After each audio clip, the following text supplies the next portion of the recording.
chủ nghĩa phong kiến công nghệ đã xuất hiện, và bạn đã bị mắc kẹt bên trong nó.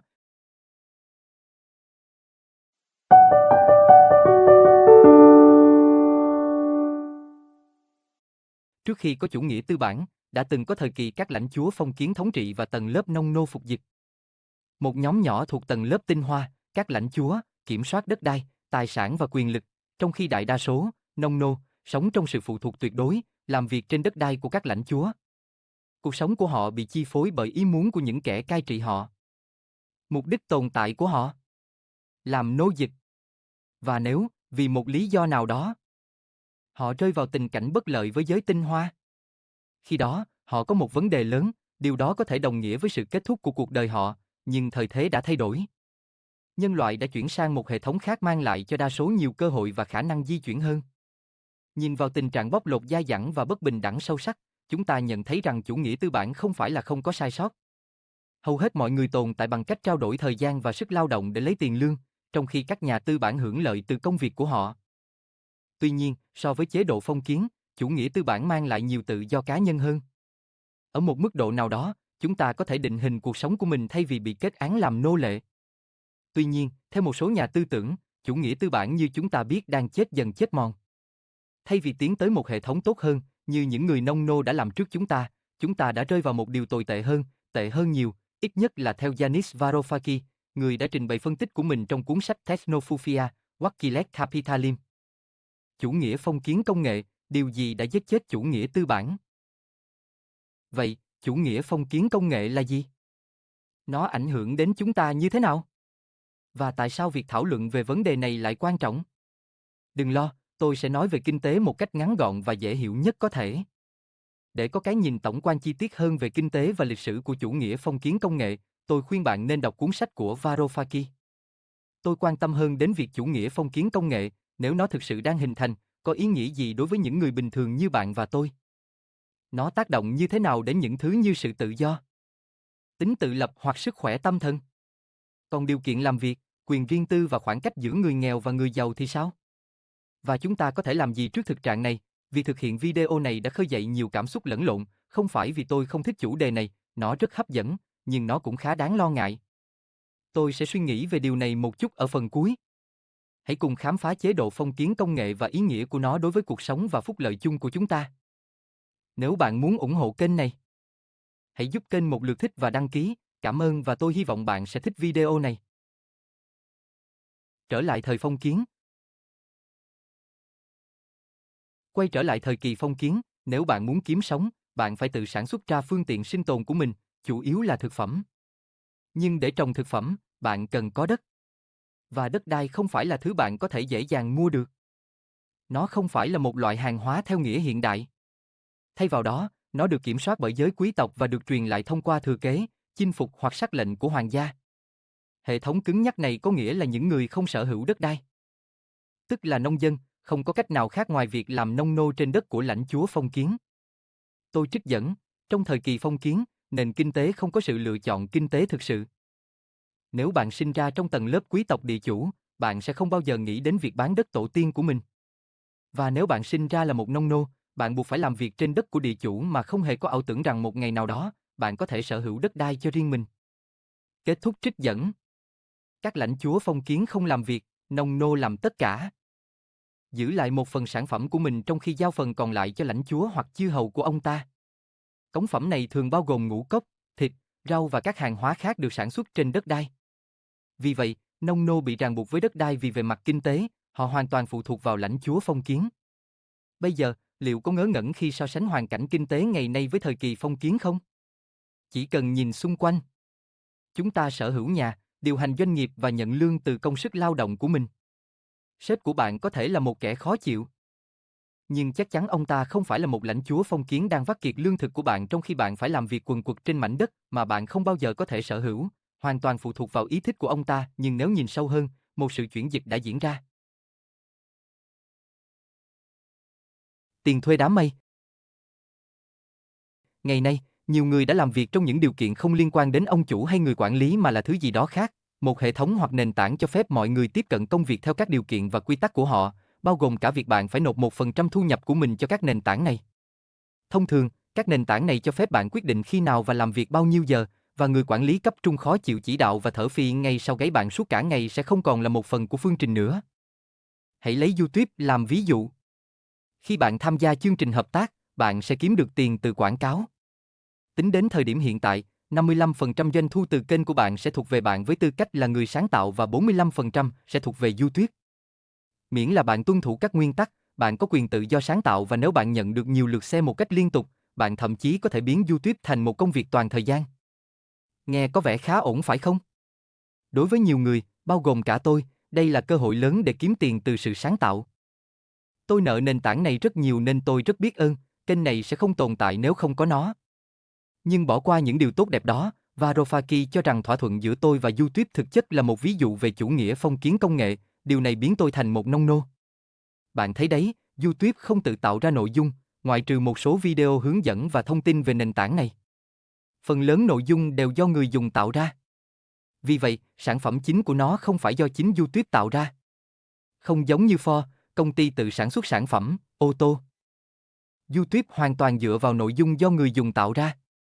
Do đó, YouTube cung cấp nền tảng, trong khi những người sáng tạo thực hiện công việc và chia sẻ một phần doanh thu của họ với YouTube, điều mà Yanis Varoufakis gọi là tiền thuê đám mây. Nói cách khác, những người sáng tạo sẽ thuê một không gian kỹ thuật số trên YouTube và trả tiền bằng một phần thu nhập của họ. Vì vậy, Varoufakis chỉ ra rằng phần cắt giảm này về cơ bản không khác gì phần sản phẩm mà nông nô trả cho lãnh chúa của họ. Nhưng vẫn còn nhiều hơn thế nữa.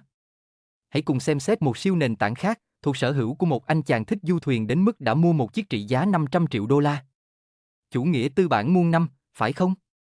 Varoufakis sẽ sửa tôi và nói, chúng ta đang thấy ở đây không phải chủ nghĩa tư bản, mà là chủ nghĩa phong kiến công nghệ. Theo quan điểm của những người theo chủ nghĩa phong kiến công nghệ, Jeff Bezos chính là lãnh chúa phong kiến công nghệ tiêu biểu, tôi sẽ minh họa ngay bây giờ. Từ Internet sơ khai đến các những rào chắn trực tuyến. Amazon là một cửa hàng trực tuyến khổng lồ với hàng triệu người bán. Cửa hàng này cung cấp hầu hết mọi sản phẩm có bán lẻ. Tuy nhiên, Amazon không tự sản xuất được nhiều sản phẩm. Giống như YouTube, nó cung cấp một nền tảng, nhưng nền tảng này đóng vai trò trung gian giữa người mua và người bán. Những người mua và người bán này trả phí cho Amazon theo nhiều hình thức khác nhau để đổi lấy việc sử dụng nền tảng này. Amazon đang thống trị hoàn toàn thị trường thương mại điện tử. Hãy xem xét dịch vụ sách điện tử Kindle của họ chẳng hạn.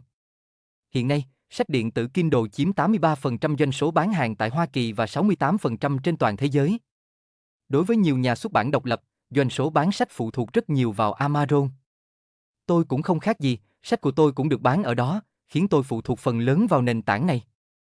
Một lần nữa, tôi rất biết ơn vì cơ hội này, nhưng cũng có mặt trái khi để sinh kế của mình phụ thuộc vào gã khổng lồ công nghệ này. Nếu Amazon đình chỉ tài khoản của tôi hoặc ngừng hiển thị sách của tôi trong danh sách, cơ hội bán sách của tôi sẽ giảm đáng kể.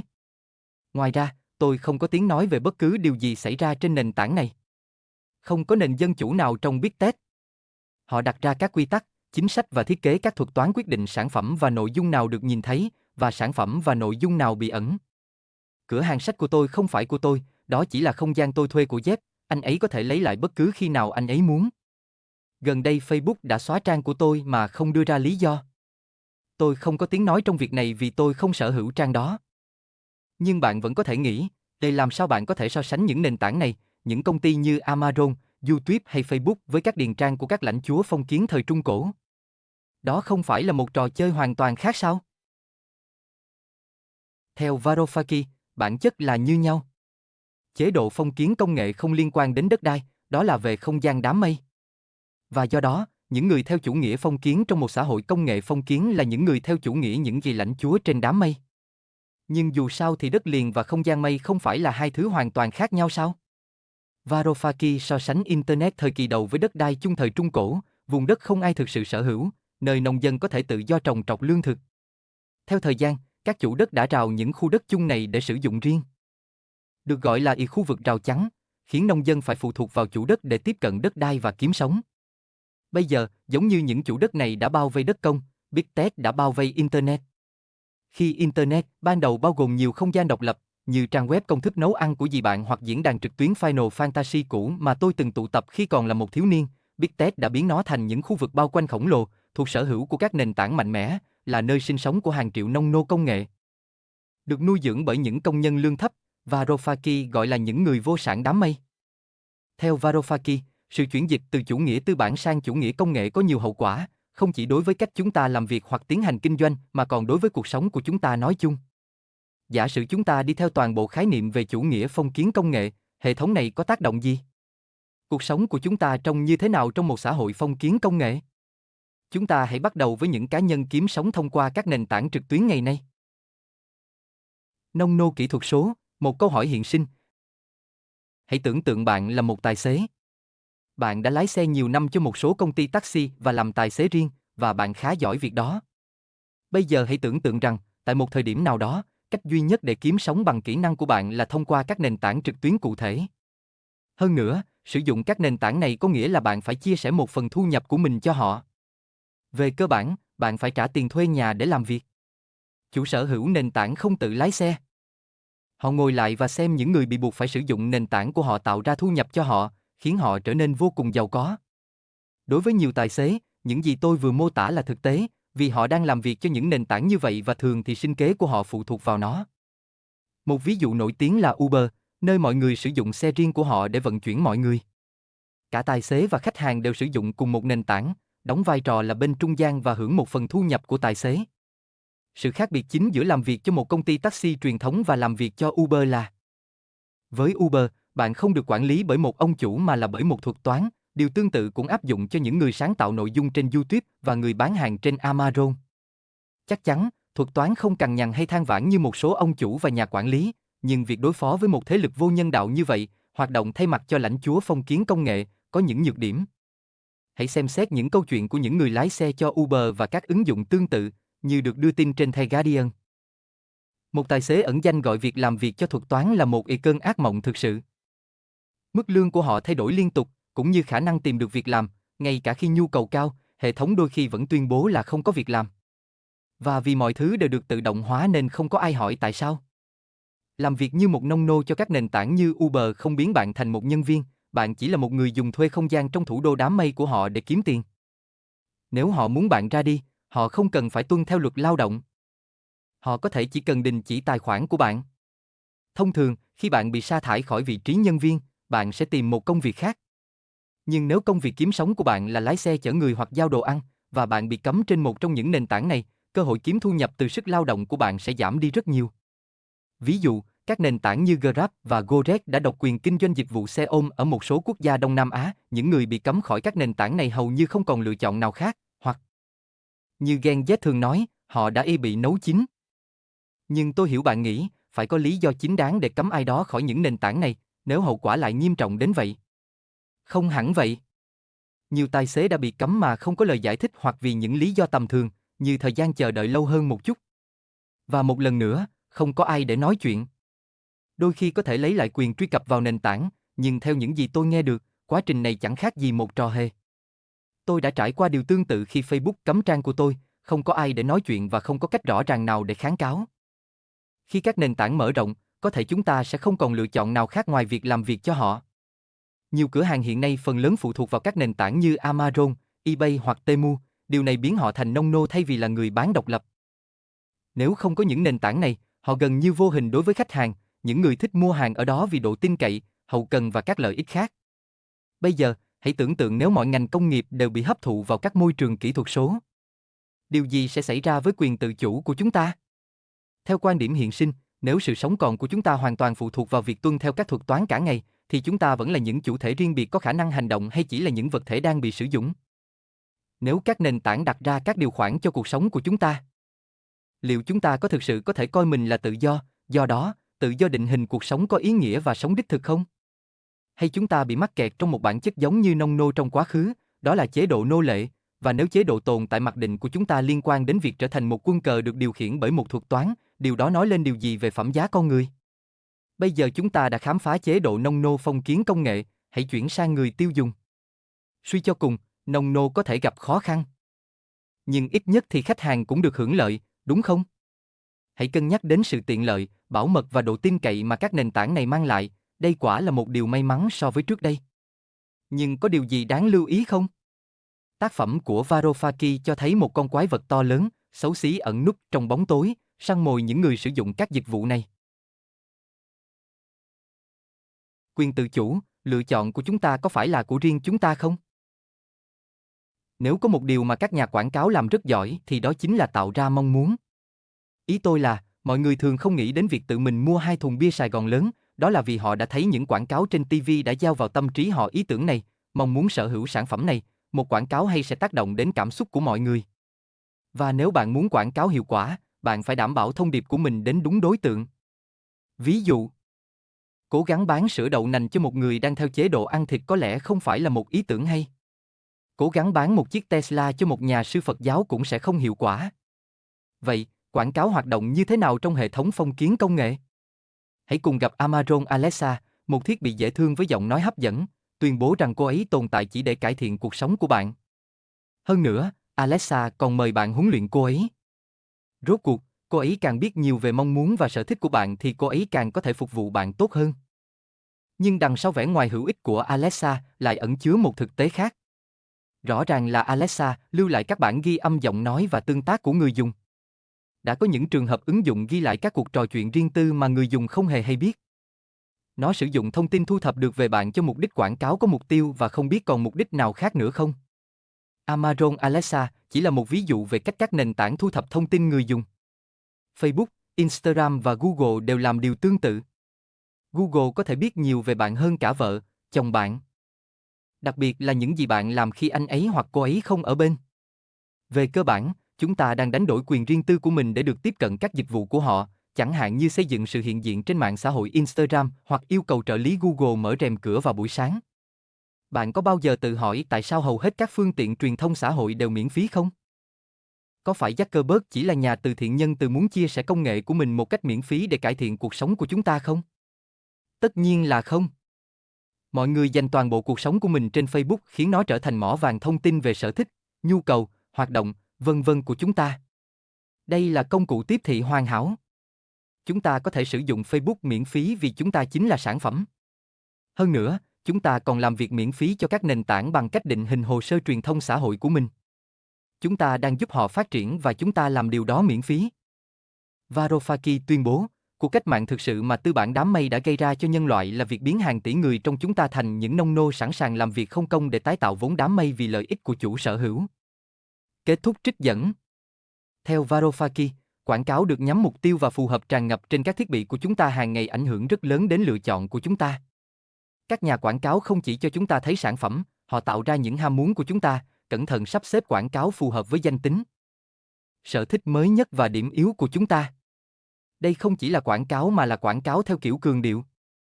Hơn nữa, những cấu trúc phong kiến công nghệ này ảnh hưởng nhiều hơn những gì chúng ta mua, họ cũng kiểm soát thông tin chúng ta nhận được và do đó, kiểm soát cách chúng ta suy nghĩ và hành động.